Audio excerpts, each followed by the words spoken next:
Hello, this is Ian Stewart, and welcome to the People of Earth podcast.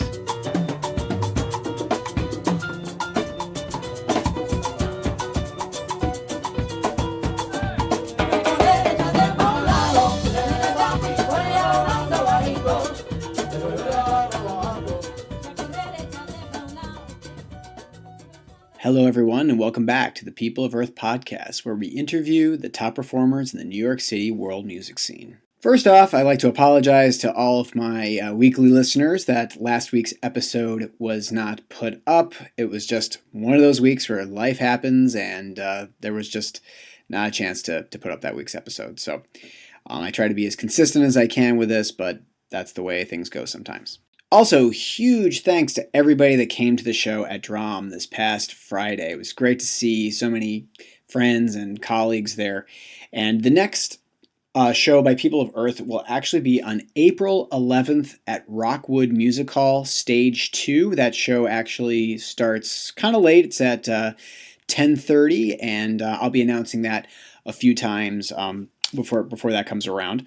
Also, there are, at this point, 3 different performances in May. I'll be announcing those as they get closer as well, so stay tuned for that. Okay, with all that being said, let's get to this week's interview. Now, this week is a really, really special interview with one of my favorite bass players, favorite musicians, favorite people of all time. Of course, I am talking about the great, the one and only John Benitez. Now, I assume that most of the people tuning into this particular podcast are probably relatively familiar with John Benitez, but if for some reason you don't know who John Benitez is, if you've been living under a rock for the past, 30 years, John is a 5-time Grammy award-winning bass player. He's played with everybody in the business, from Tito Puente to John Scofield to Corea to, the list just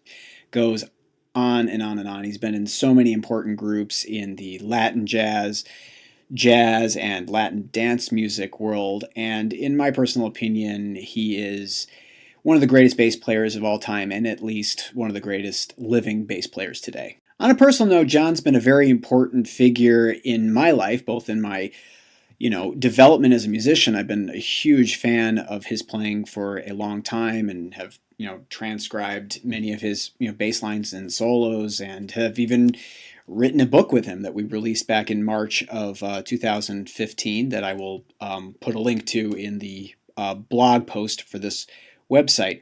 But also, John has mentored and helped out many young players like myself by recommending us for work and, just being incredibly encouraging and supportive to anybody that really has the drive to try to make a career here in New York. I was able to sit down and do this interview with John a few weeks ago. We ended up meeting at a cafe in his neighborhood in the Bronx.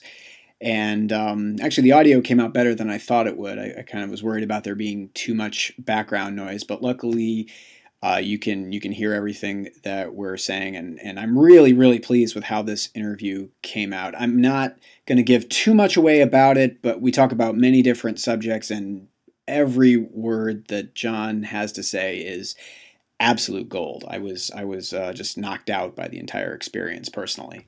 However, don't take my word for it. Check it out for yourself. Without further ado, it is my great honor and pleasure to present to you the amazing John Benitez.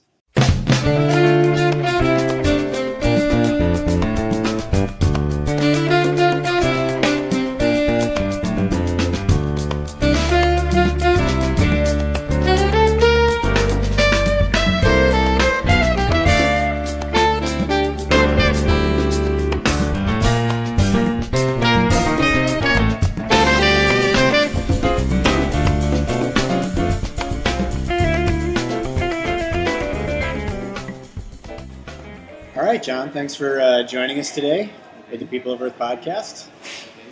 All right, so a lot of the people listening to this are probably pretty familiar with your career, who you are, and what you've played with, but there is kind of something specific that I would really like to talk about in this interview, and it has to do with a a quote I remember from a bio that was written up about you. I think the one that you provided me for when we put the book together a couple years ago.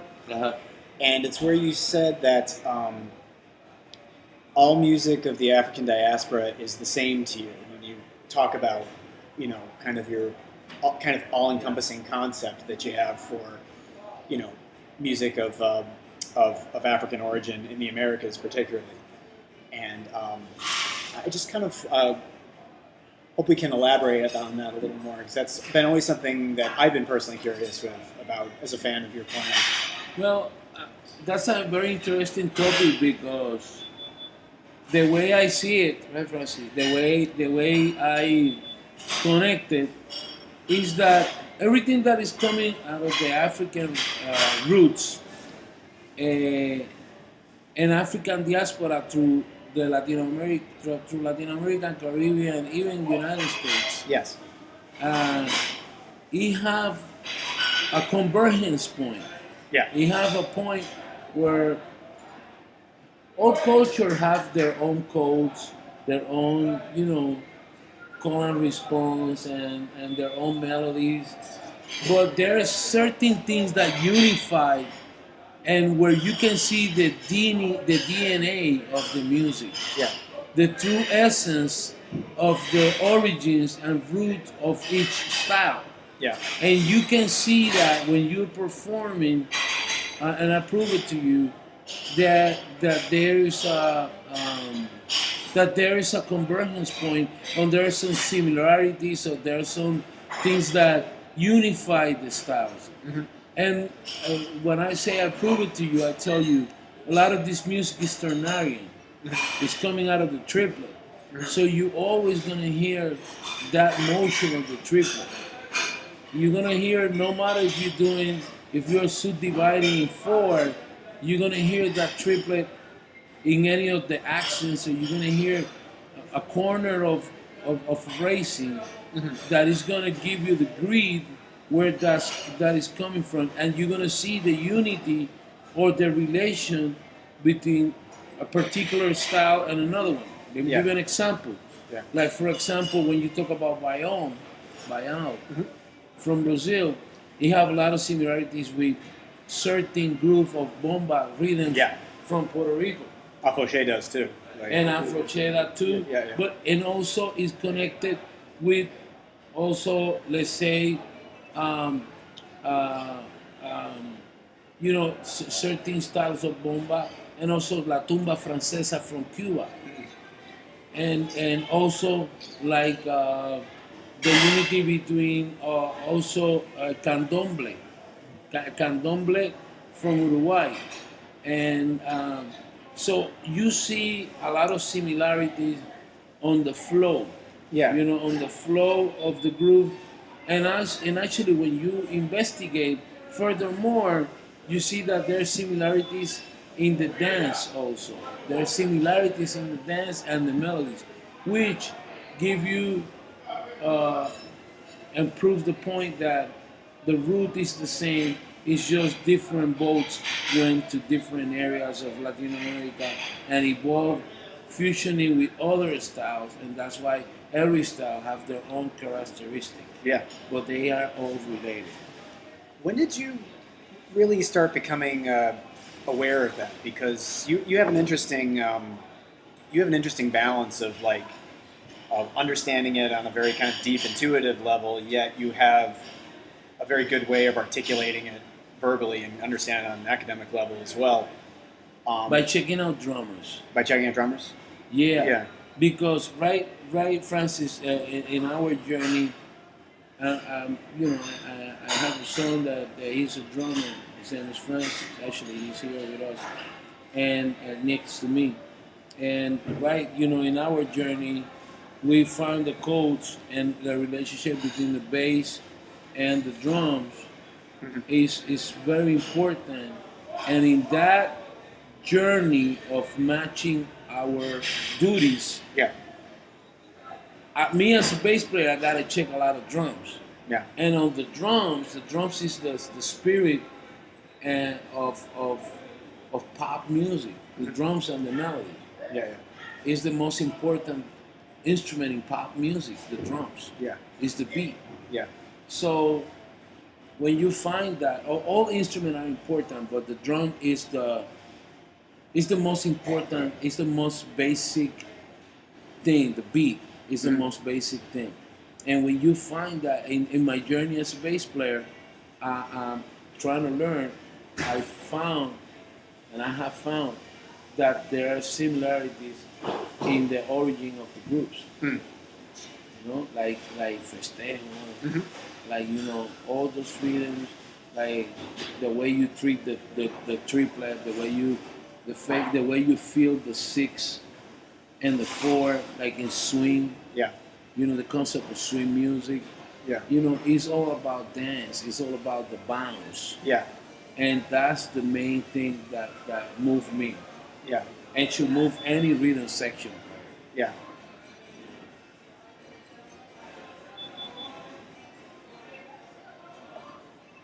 Very, very interesting topic. Yeah. Well, it's something that I've heard you talk about in our conversations, our one-on-one conversations that we've had. Thank you for bringing that. Yeah. And you have described it to me before, but it's like every time that I talk to you about it, you kind of disclose something new that I haven't. And in funk too. Yeah. Like in funk, if you check out Even the hip-hop. meters. Yeah, pop music. Yeah. But if we go to the origins of the the nitty gritty, and you go to the main soulful styles that origin and funk and the infrastructure of pop music. Sure. Let's say one of them funk, you find different styles of funk when you find this also, like the meters, like that South New Orleans type of funk. Yeah. Idris Muhammad was an example of that. Oh, okay. Of mixing that feel, also drummers like Zigaboo, From the meters. Yeah. And younger now, younger other players, like when I hear Jeff Watt playing straight ahead, I see that bounce. I receive that bounce. Right. When I hear Alan Nussbaum playing his style, I also see that. There are a couple of drummers in the New England and New York tri-state area that they also have that flow. Yeah. And they have the Baltimore school, that Baltimore funk and that. Yeah. That also, like the go-go school too. Yeah. And all that is very important. When you hear Chris Dave playing the drums, and Chris Dave is one of the young guys that he have that originality in his playing, and it's based on how he relate to the unity of the groups, coming from his background and putting it together in his style that also unify and brings a new flavor to it because of he's trying to also look for his own voice. Right. Which is also another subject why these styles they develop, because every song is for a good song you need to have a good melody and a good bass group and the beat. So when you find these songs that become pop in any culture, which brings us to another topic, what is pop? Well, it's what is related to the people. Yeah. So when you find that the music really appeals to the melody and the groove, right, Francis? Yes.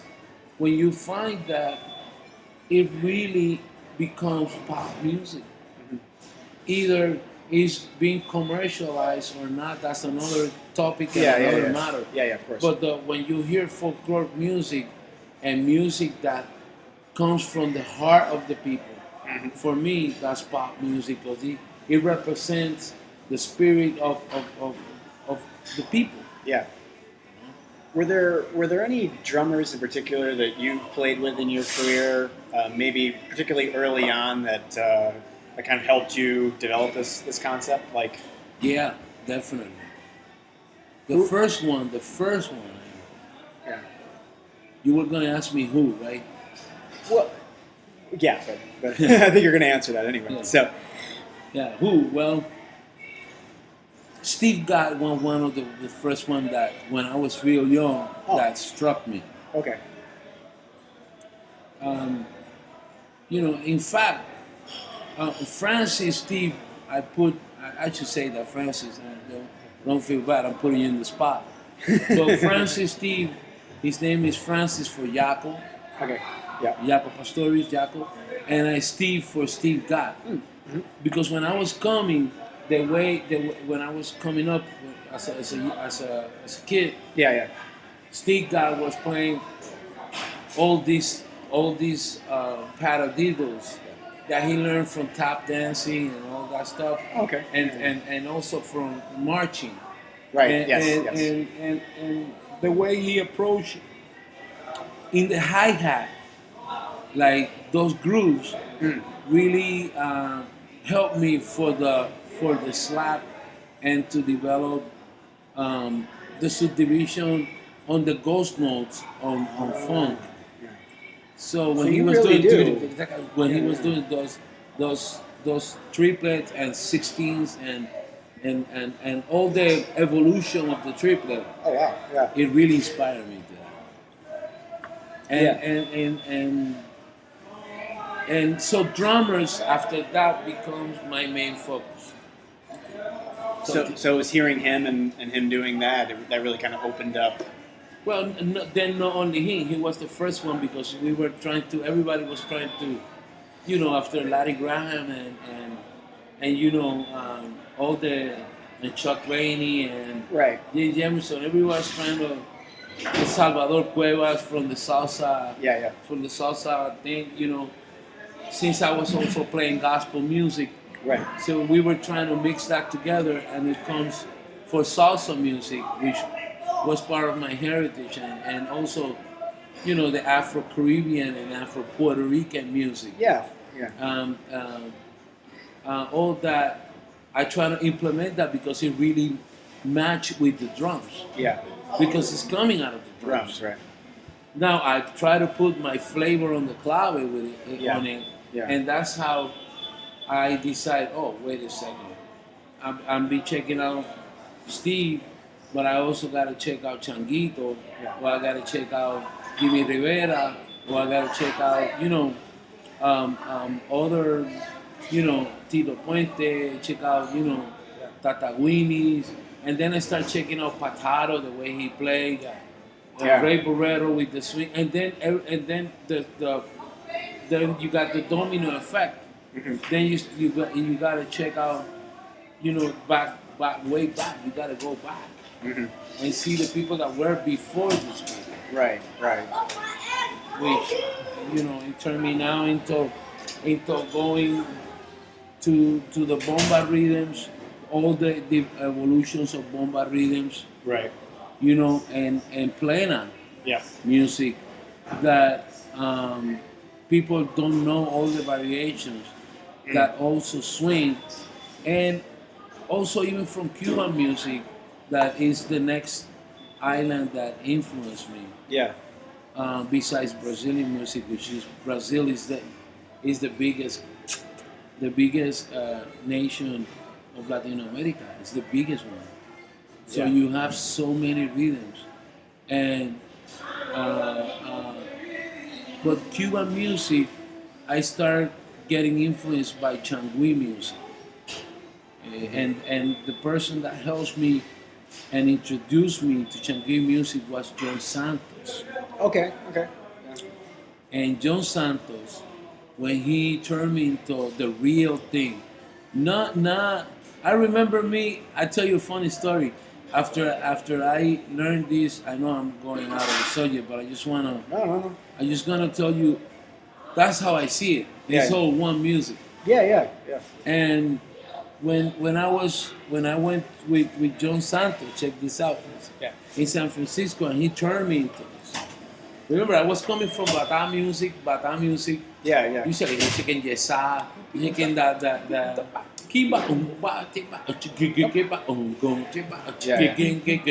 And then here I hear the triplet.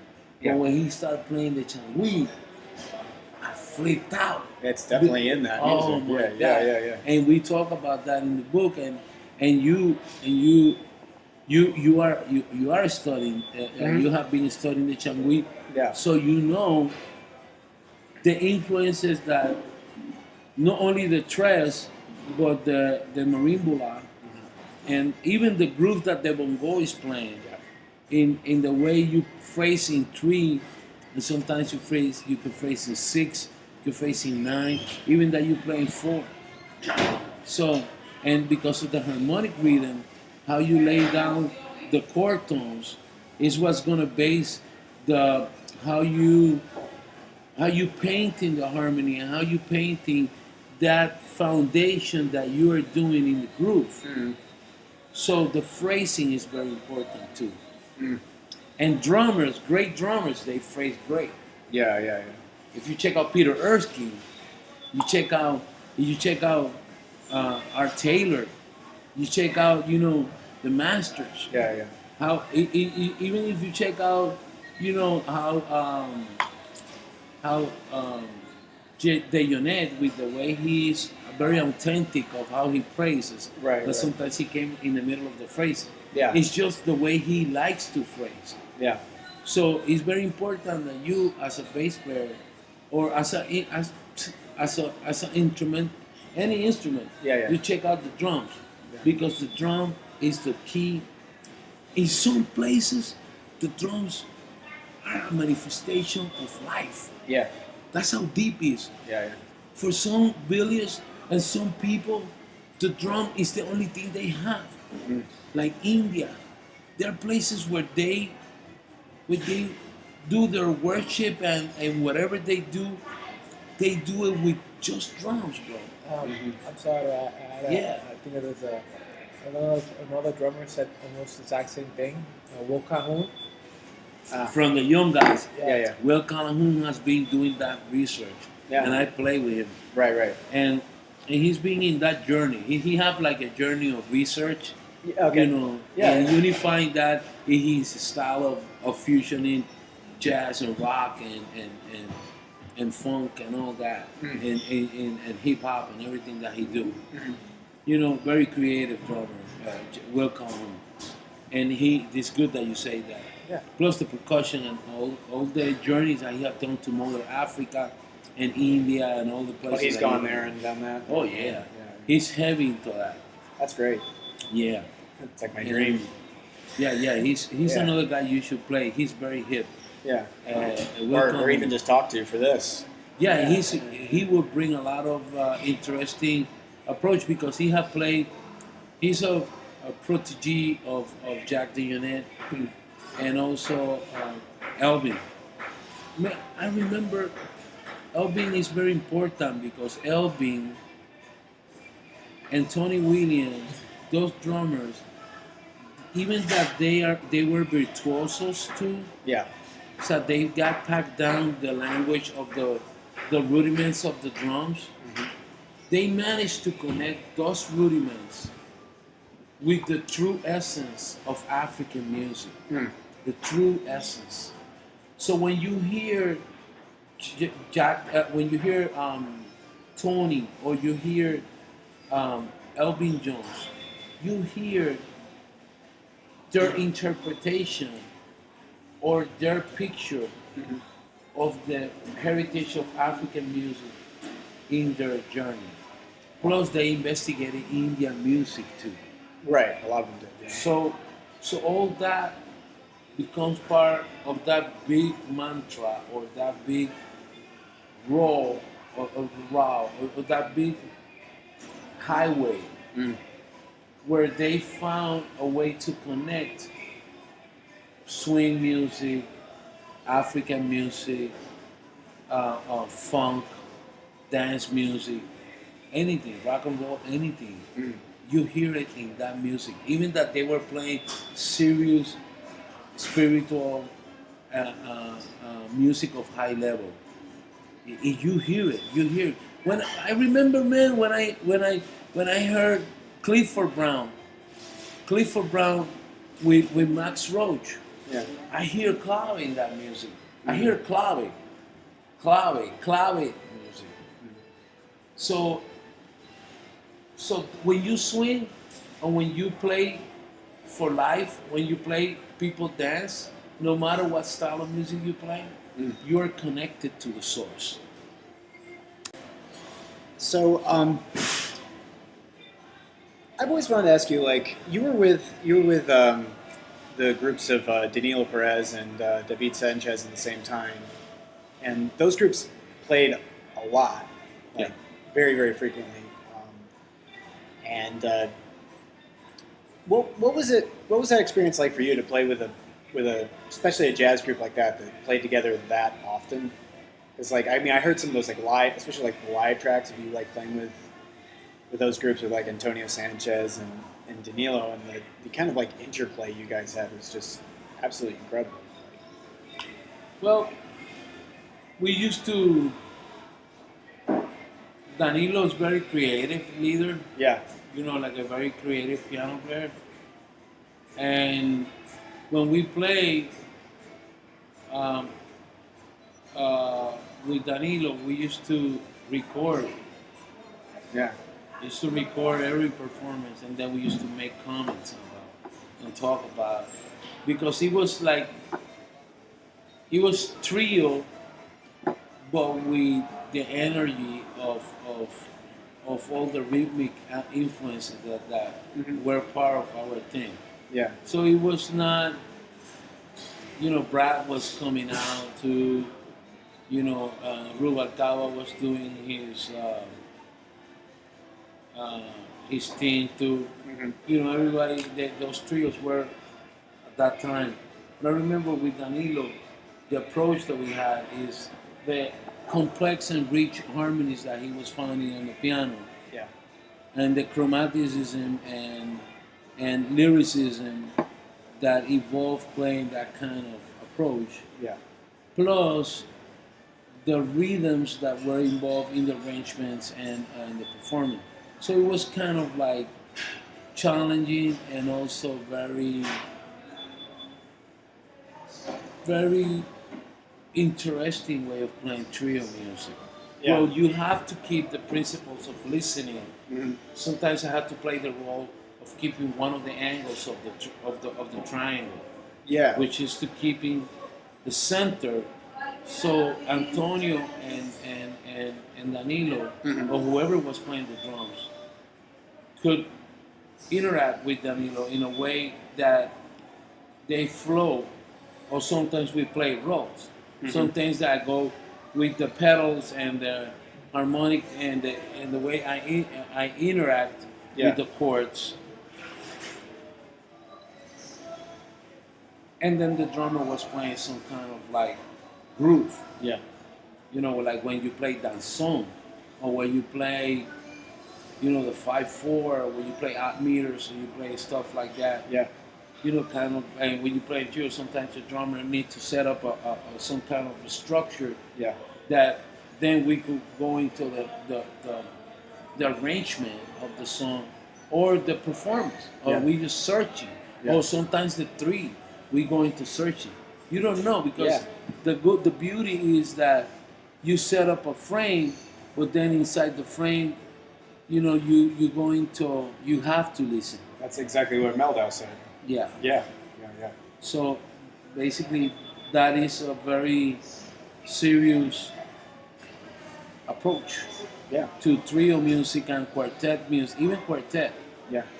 And I remember, and then with David, the beauty is that David music, his arrangements, and the way the band play his arrangements, and the way we go into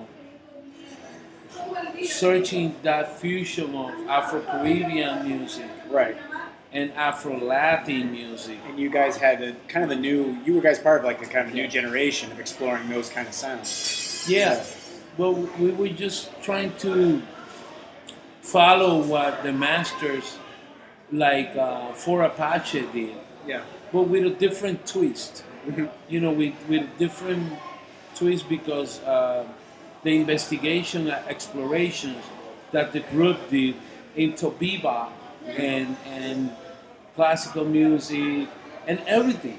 Yeah. In everything, become part of the soup. Yeah. Become part of what it was happening. Those elements for creativity. Yeah. Like we were checking out Life in the Plug Nickel Yeah. with Miles. Right. Right. But then we were checking out also the judgment, El Juicio. Mm-hmm. Checking out Keith Jarrett. Yeah. That period when they were playing Yeah. with Idris Muhammad, we were checking out the father of what's his name from San Francisco. We were checking out,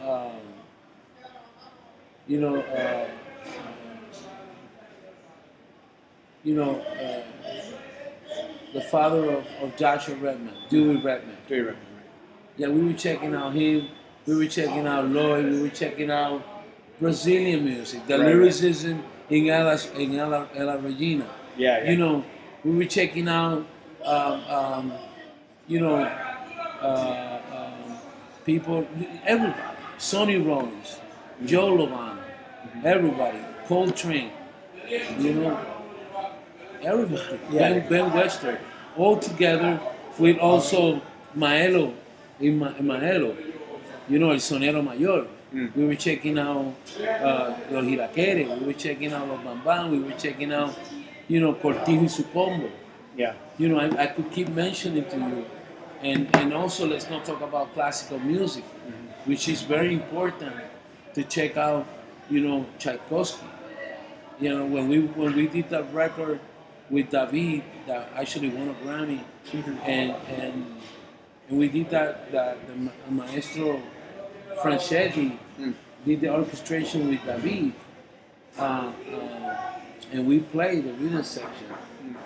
We really got into something very special because we were putting together elements from Tchaikovsky and elements of Debussy and other classical composers, and let's call it just serious composers, and mix it together with the arrangement and the music of David and the orchestrations that Franchetti did, all together with bomba plena, meter, clave, Afro-Cuban, all together, Afro-Puerto Rican music. Yeah. So that's a very unique form that right now is very hard to, it's in the spirit of the new musicians. Right. I see it. Yeah. But the way we were playing every day like that. Yeah. So it was amazing. Also, I have to mention when we did Danilo, one group with Danilo that I liked is the group with Ignacio, Master Ignacio, and Ignacio Burrow. Yeah, and on tenor was the wonderful tenor player that he's teaching in Berkeley in New England, Italian. And he's Joe Lovana is him. And brother, it was amazing. We had really wonderful time. Yeah. Yeah. I mean, that music had such an open nature about it. Like the arrangements that you guys were doing were really, really complex, but you guys were so free with it at the same time. I mean, it was something I don't think Latin jazz in particular really experienced yet. Like that kind of just like. That kind of freedom within those structures, Yeah, it was just unbelievable. I remember Michael Brecker playing with us at the Village Vanguard with Danilo. Okay. And we were playing Monk that time, and it was amazing to, sometimes that it's beautiful times. It's just beautiful times. So those two groups were important. But then you had Tito Puente, that also, influenced me. And you played with him, obviously. Yeah, and I played with him and recorded with him. And also there was Giovanni, the master congueros. I went to Cuba, started hanging there. with Changuito, and also when we play with Crisol, you know, with Chucho, Changuito, El Negro, you know, Julio Barreto, Anga, on congas too, Master Anga, that rest in peace, you know. Those are times that, and also Frank Lacey, you know, those are Ed Cherry, you know, those are musicians that Russell Malone, and I could keep mentioning to you all these players. Right. And all these people are looking for the same. They're looking for groove. They're looking for. Actually, when we were playing with David in one of the gigs, I remember seeing Roy Haynes playing live. And for me, seeing Roy Haynes playing live, and I believe Donald Harrison was in the hit. Ed Howard was playing. Okay. And when I saw Roy Haynes playing, it was for me like seeing a Gran Combo from Puerto Rico. I started dancing like I was dancing salsa. Yeah. Because the thing about Roy Haynes is the spirituality and the joy of the music. Yeah. The joy. The joy is, it's like Mingo's music. Right. You know, even that, Yeah. you know, they had their thing and everybody's speaking about what that happened. But when I play Mingo's music, it's the joy of the music. The rebellion is there, the politics are there, Right. the revolution is there, but the main thing is the spirit of the music. You know, when John Stubblefield, when you hear those guys playing, when you hear, you know, the young guys, you know, that Orrin Evans, when you hear, you know, all these wonderful Dave Kikoski, you know, when you used to hear the old school like Maestro John Hicks, you know, these people they got the spirit of what Mingo's music was, which is coming and influenced also by Duke Ellington. Yeah. You know, so all those things everybody knows that is connected. Yeah. My point is that I'm telling you, my experience with these musicians have proved to me in my journey that we are all one. Yeah. We are all one. Yeah. Well, I can definitely see that in pretty much every performance I've ever seen of yours. Oh, thank you. Yeah. I mean, the kind of open creativity that you have, whether you're playing bass or not, because I've seen you like direct bands from the piano, from percussion too, you know, and that kind of constant conduit of creativity that you kind of become when you're playing with other people. I mean, I definitely can see what you mean by that. I'm still searching. Yeah, but were there any points where maybe in your journey, maybe early on, where you really kind of, I don't know, felt that kind of wake up for the first time? Because that's something that not a lot of it's not a point that a lot of musicians get to, even like some really good musicians. You know, that point where like when I see you, it's just like kind of like music just kind of flows through you, and all these ideas just kind of keep coming, and it just, I don't know, there's something kind of magical about that. Well, one thing that I recommend to young players, is to identify their strong points and their weak points in an early stage of their career. Because if you don't identify the things that are going to hurt you, or the things that they are going to drag your feet in your development as an artist, then eventually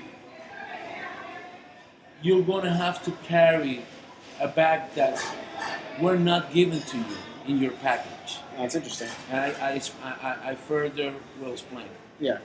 Everybody's given a seed of creativity. Whether you identify that, whether you acknowledge, whether you recognize it, everybody's giving a seed of creativity since you started to play. Some identify that quicker than other people. Some people pay attention to that, or some people they just discover that along the way. There is no, if you do this, it's gonna be like that, because then we get into formulas. And when we get into formulas, then you actually are doing what everybody else is doing. Try to quantify things and put a label on it. And that's not how it works.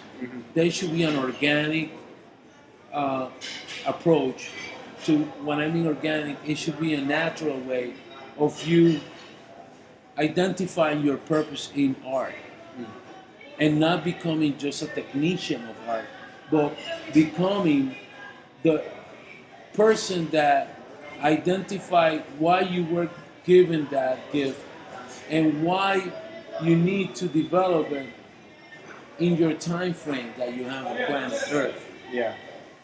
And what it happens is that because of musicians' lifestyles, some musicians don't discover that until later in their age.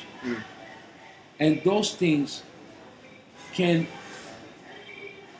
try to minimize the impact of your encounter with art, because it doesn't allow you to further explore due to health issues, it could be due to time, due to situations in your personal life that don't make you be in the middle of where you need to be in time for you to receive what the creator is giving you, as I see it, for you to develop as an artist, because art is the aesthetics and the dynamics, the dynamic life that you live in developing your talent to express beauty. Yeah. So if you cannot find that in a certain age, or you do, you might be surrounded by circumstances that will try to stop you from receiving more. Because that's who we are. We are receiving. You are a receiver and you send. Yeah. Because what you, as a bass player, I'm been telling you for this hour, that this nice time that I'm having with you, that I'm being influenced by drummers. Yeah. That means that I'm being listening to somebody else and try to approach a communication aspect with that individual, or that tribe, or that school, or that whatever, or that entity, which it could be a rumba group, or it could be una escuela de samba, or it could be whatever. Yeah. It could be a drum marching band. And if you use your imagination, you could hear bass notes in percussion. Yeah. Which tells me that not everything is written. Just like Beethoven used to hear in music. Just like the great masters, they used to, because they were connected somehow with the source of creativity. And that's why, as a young player, because this is coming to answer your question, which is what I don't regret what I have lived. Actually, I'm very blessed that I have been in the middle of where I have been with all these great players that we have seen, we have mentioned, and those who are gonna encounter, like yourself, like my son, like other people, new guys. Yeah. But the fact is that it would be better for people if they can recognize that in an early stage, so they can help place themselves in a position where they could really be a change. Because there is a time, I mean, thanks God that we're human living beings. And until you stop breathing, you have an opportunity of doing something. Yeah. But you can do more is as an earlier approach in the music, you get this sense of let's say zoning, where you understand where you are, that you understand why you have been placed there. In other words, you can understand and define your purpose and your destiny. Yeah. Or I don't know my destiny, but I know my purpose. I know what I'm being creating. I know why I like to play the bass. Well, I like to play the bass because I like to support the band. Or I like to play bass because I like to react to somebody. Or I like to be melodic. Whatever is your approach. Yeah. I want to be virtuosistic. Whatever is the approach that you decide to do is good if you decide it or you find that. And once that you find it, you say, when is that thing hit you? Yeah. Once that you hit that, then you move in that. Because I decide, this thing started to open up in my head when I moved to New York. Mm. See? In Puerto Rico, I was playing already. I Yeah. played with McCoy Tyner in Puerto Rico. I played with Freddie Hoover in Puerto Rico. I played with Don Pullen in Puerto Rico. But I was still not centered. It was not centered because many factors of my life influenced me in a way that there were more. I don't regret it. I'm just analyzing. And how can I help the younger generation so they don't make the same mistakes? You understand? Because this is an art form. And it's a communication art form. So younger generations need to evolve faster in their purpose. Because time in planet Earth is changing. Positive, but it's changing. Yeah. So younger generation, your generation, Francis' generation, need to move in a different speed than our generation that I'm from. Huh. And that have to do with science, technology, media, all the elements Yeah.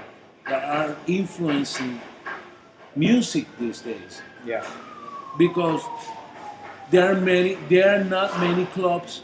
When I was coming in New York, there were basically every day you have a jam session. Yeah. When I came to New York, and I'm not that old. Yeah. Right. Yeah. You know what I mean? Yeah.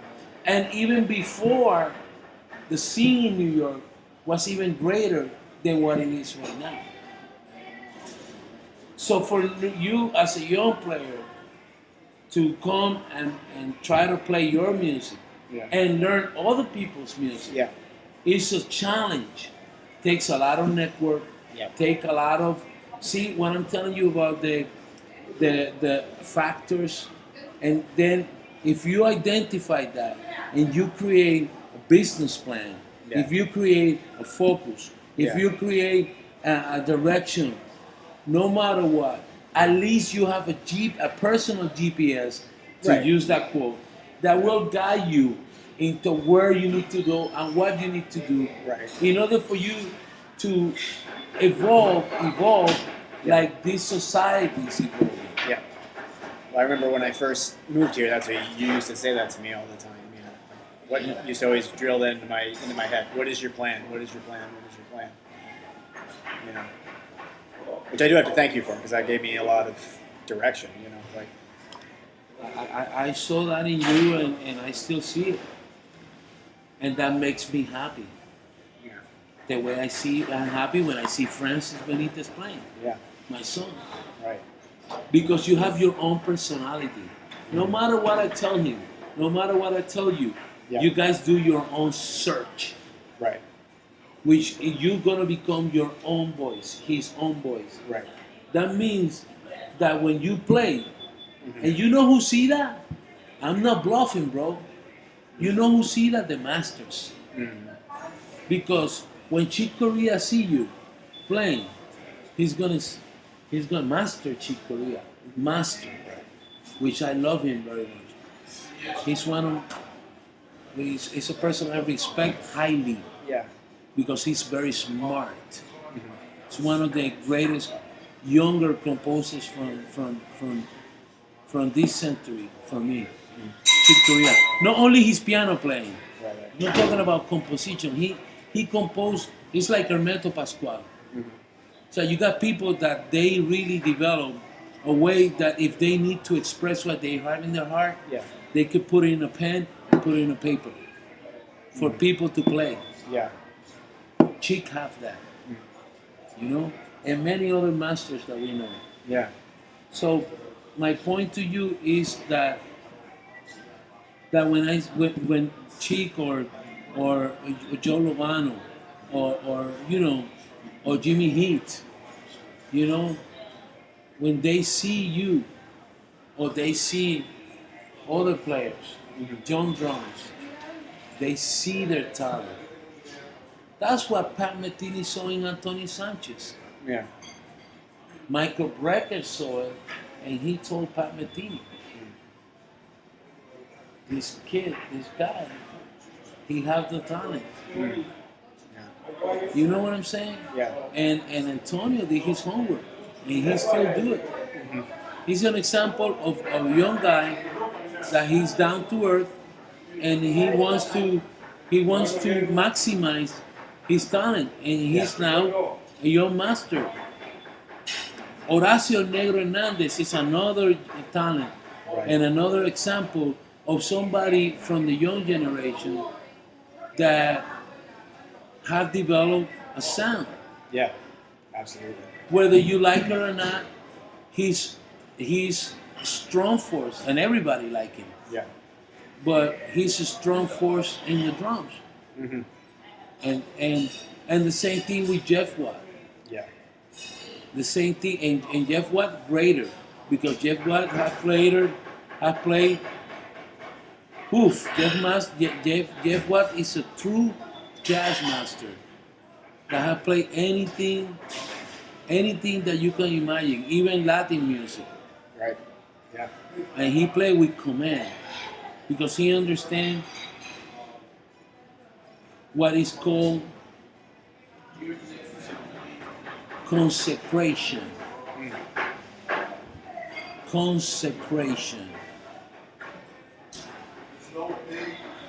When you devote your talent into manifesting the greatness of your art, that's how serious it is. Yeah. That people die for this. We have heard this, but it's true. It's true.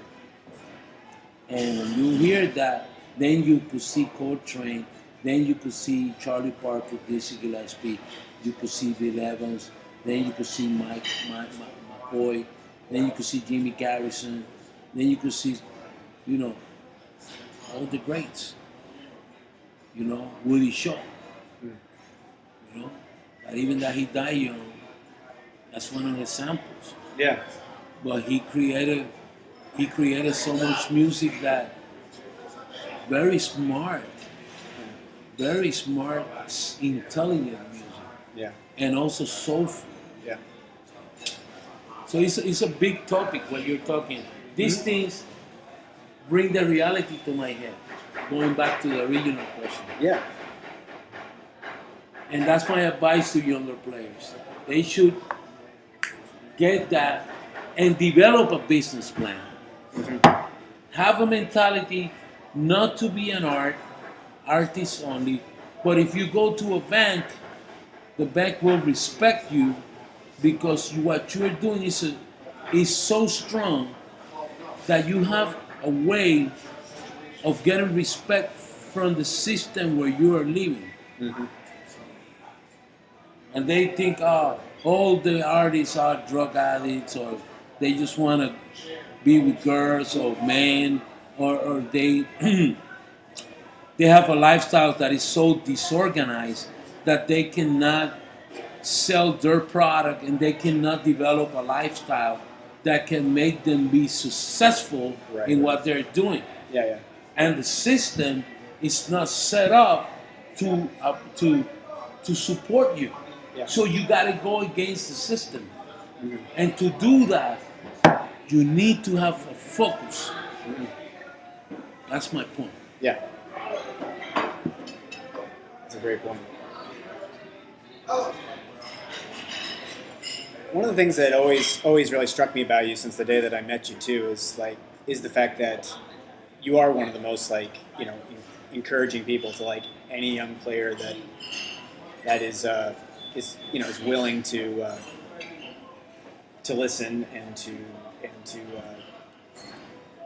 I guess devote themselves on that level. I remember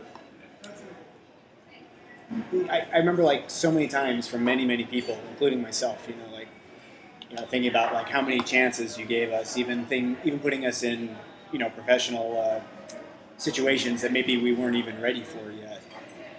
And I've seen you do that with many other people besides myself. I don't really know too many other musicians that maybe would have done that in the same way.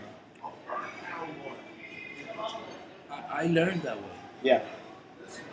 I learned that way because people did it with me. Mm-hmm.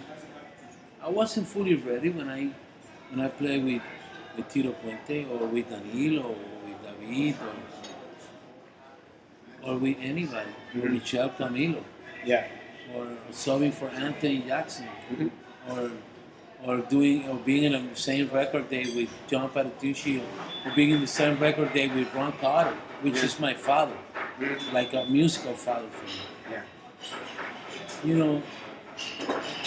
That doesn't mean that. When I play with Kenny Kirkland, and he showed me a lot of music right on the bandstand. Mm-hmm. These people, they recognize who you are. Mm-hmm. They see the diamond. They see that you got the source. They just need to give you a free range and guide you. Yeah. And give you, like when I play Mary Lou Williams music with Hilton Ruiz, and I saw the scores, and Mary Lou Williams, she used to write everything. It was not like you say, well, it's a 9, 7, or it's a dominant 7 with a sharp 9 and a flat 13. No, she used to write every note. Yeah. And every alteration of music, which give a perspective of, wow, that classical training and that seriousness of not only following a code, but to be conscious of putting every note on the score. And I learned that with Hilton Ruiz. Oh, okay. And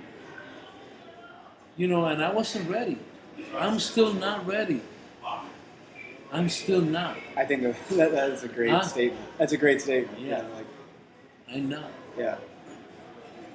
And we just gotta be humble and just keep going. Yeah. And you gotta do your part. It's not only to be humble, because people get confused with humility. They think that you say, no, I'm nobody, I cannot play. Nah, they played that game. No, you can play. It's like Jaco used to say. What is that you say that I read so and so? Well, either you read or you don't read. You know what I'm saying? Yeah. You remember that part in the video? Yeah. With Jerry John. Yeah. Yeah, he was honest in that. Yeah. I say, either you play or you don't play. And if you play, what are your strong points? Yeah. Well, if you play groove, that's your forte. Enjoy it. That's okay. But you want to develop a more inspirational, and you want to be able to play changes and play and solo. Okay, develop that. If you in your solo and you're playing two scholar and you want to be more innervalic and more melodic, develop that. So be honest. What we gotta find is honesty, because you know who knows this? The drummers. Because for you to play and be accepted in a social environment in the drum world, you need to prove that you have done your homework.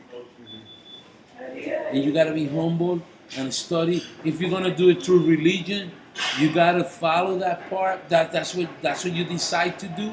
Yeah. You do that. If you're gonna do it as a student, like guys like Anthony Carrillo. Carrillo. There's a lot of percussion players that went that route. That route. Yeah, the religion route. Yeah. Yeah, or Pedrito Martinez, for example. Guys like that, for example, but they were not the first ones. Yeah. And not everyone's like that. Yeah. Not everyone's like that. We go way back, to Puntilla, to Lázaro Rios, we go back to, all these masters, they did that. But either you choose that's your choice of faith. But if you go into more like a more student, analytic, holistic approach, or whatever you want to call it, or scientific approach, okay, then you got players that do that. But whatever is the way that you decide to do it, for you as a percussion player, you need to show that you have done your homework. And for that, if you are not humble enough, you're never gonna grow up, because you're never gonna respect the elders and the people that have done it before you. And if you don't do that, and you don't respect the elders, then there is something in your character that is lacking. I think it's also something you're just not doing the homework. You're not doing your homework. You're just not researching. That's basically what it is. Yeah. Because when you hear, okay, you got Jeff Berlin. Yeah. You got, before Jeff Berlin, you have Jeff Berlin, you have Jaco. Yeah. So when you hear the young guys, okay, these guys can play. Those guys, they were doing that way back. Yeah. And when you hear, and before Jaco, there were some other players too. Yeah. You gotta check out Chuck Rainey. You gotta check out James Jamison. You gotta check out. The thing about Jaco is that Jaco is one of those musicians that, from his point, something new happened. Yeah. Like a time shifters. Yeah. Because they did their homework, but they also have a vision. Sure. And that's why Jaco, even that there were players that played great before him, from his point to there, it's like you need to think of Jaco. Yeah. Because he did a shift in time. Yeah. The same happened with Michael Brecker. Right. The same happened with Freddie Howard. The same thing happened with Jack DeYonet, or Tony Williams, or Elvin Jones. Right. Or Steve Gadd. Or Bill Evans. Yeah. And I could keep mentioning. Yeah, they came along and things changed. Like literally, the music went in a different direction. And on the conga drums, Giovanni Hidalgo. Absolutely. Because when you speak to Giovanni, even now, these days, that he's physically challenged to hit the conga, he could get in the conga and he could do, hey, Chucho, Mongo, bam, Tommy, bam. Yeah. And when you hear, he tells you Barreto, and you close your eyes, and you're listening to Barreto. You're listening to Mongo. You're listening to to Tommy Lopez. You're listening to Changuito. Because he studied, and then the drummers. Yeah. I remember Giovanni, he studied Buddy Rich on the congas, on congas and tumbadoras. So he studied the drummers, and he put those approach in the paradiddles and all that. He put that on the conga with the sound and the spirit of Tataguini and Changuito and all those masters, players that were doing a lot of rumberos and they're doing the fast stuff and the melodic, rhythmic and powerful drumming, but he also included the language of the drum set on the conga, and then the further later the tabla language on also the conga. So all that developed of all these new things. It's like what Jaco did with the harmonics. Yeah. So my point is that there are players that will, and the history have proved, that there are players that they have been changing. But see, all those players have something in common. I don't care what you can tell me that Jaco was whatever, which for me, I know Jaco was the most unbelievable human heart that you can see. Same, but those who were with him, his personal inner circle. Yeah. No matter whatever situation he was going through, in the main situation of his heart, he knew who was real. So when you hear him with Tooth Tillman, when you hear him with Peter Erskine, when you hear him with Pat, with Mike Stern, you really hear a Jaco and his buddy Don Alias. Oh my God, and Michael Brecker, and with Giovanni, and Jerry from For Apache. You really hear that this guy was soulful, like like truly. So for you to get to that level, my point is that you need humility, because you cannot get to that point in your instrument if you don't check out your elders, if you don't respect other instruments, if you don't check out some other music, if you don't get in tune with other people that have been doing the same, that you are not the only person, you are not the only Coca-Cola in the desert, like we say in Spanish. Yeah. You know? So, humility is a key. And I think that's a perfect place to leave off on this. John, thank you so much for talking to me, and always a pleasure to talk to you about pretty much anything. Thank you. Really great. Where can people find out more about you online? Do you have a website at the moment? Well, yeah, I give lessons. I'm good with social media, so people can Facebook, John Benitez extended. Right. Also, I'm in Skype, Javen Jazz, and I'm coming with my own website very soon. Okay.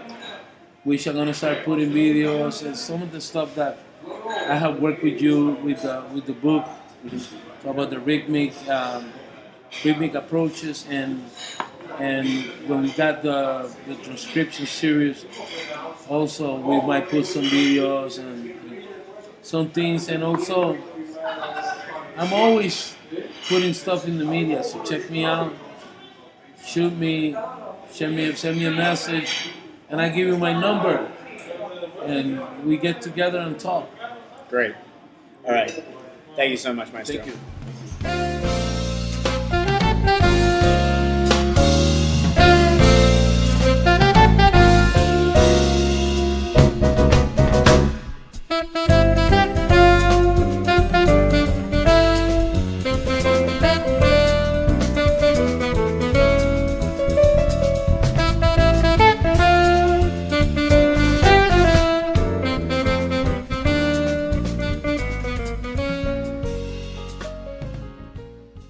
right, I hope you enjoyed that incredibly interesting and incredibly deep interview with John Benitez.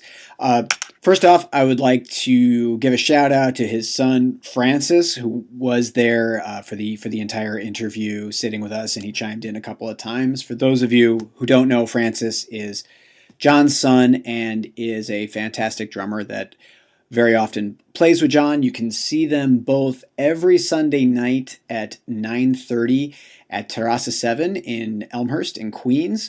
That's John's regular weekly jam session that's been going on for years and years. So if anybody finds themselves in the area, I highly recommend checking that out. Of course, for any other information on the People of Earth Ensemble, including upcoming live dates, as well as links to Facebook and Instagram, you can check out our website at peopleofearthmusic.com. And for any information on myself, including the actual blog post for this very podcast that you're listening to, you can check out my personal website at ianstewartbass.com. Thank you as always for tuning in, and I'll see you next week.